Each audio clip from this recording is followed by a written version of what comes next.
So the purpose of today's video is to just scope out some thoughts I have, which are theoretical at the moment, relating to what we can do with. Here's the front gate where we go in and out of the property. Obviously, there's a right-hand side to the garden there where we've already built well, we're in the throes of building a keyhole bed next to this keyhole bed that already exists.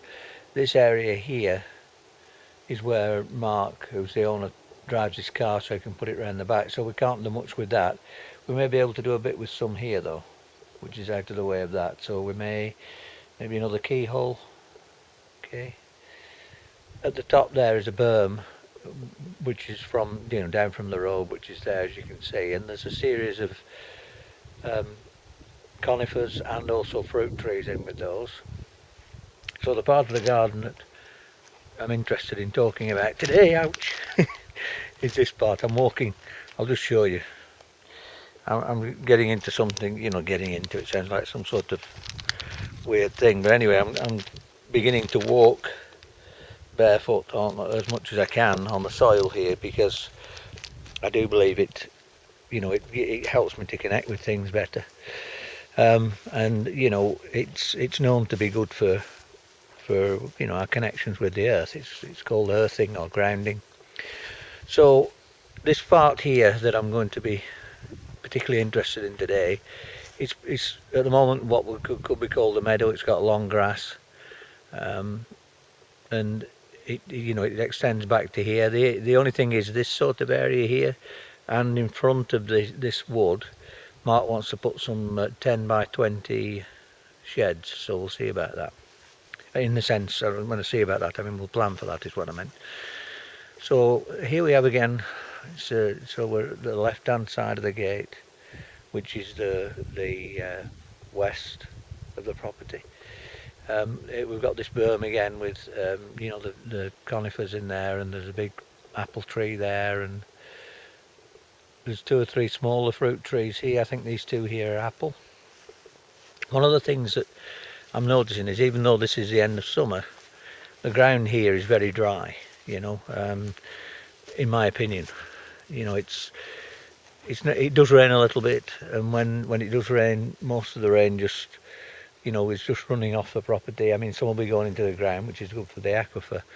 Just swinging around here to the south, there's down there a little way, there's a stream, and some of the water will be going into the stream.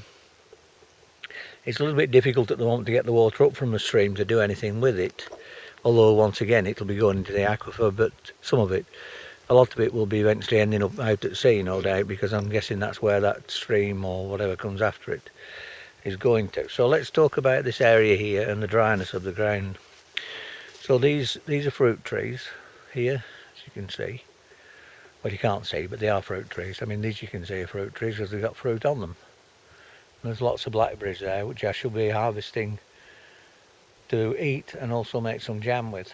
So anyway, what my thought is here is like this: to use this land, and again I'm still observing, to use this land to the best of its ability and benefit it.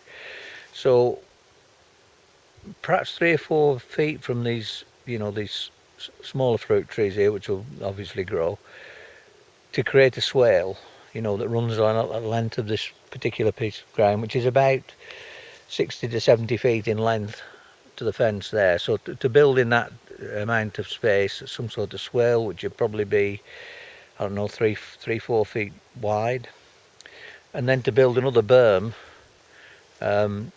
possibly using hugelkultur, because that's a good thing to use, providing that we can get enough wood, without having to cut down things to do that. So to create another berm, and then beyond that to install a series of polytunnels, because it gets cold here in winter, and we're not right at the top of the garden here, but we're still reasonably high. The sun, you can probably tell the sun's pretty much, this is the end of summer again, the sun is pretty much just over my head a little bit. It's very warm.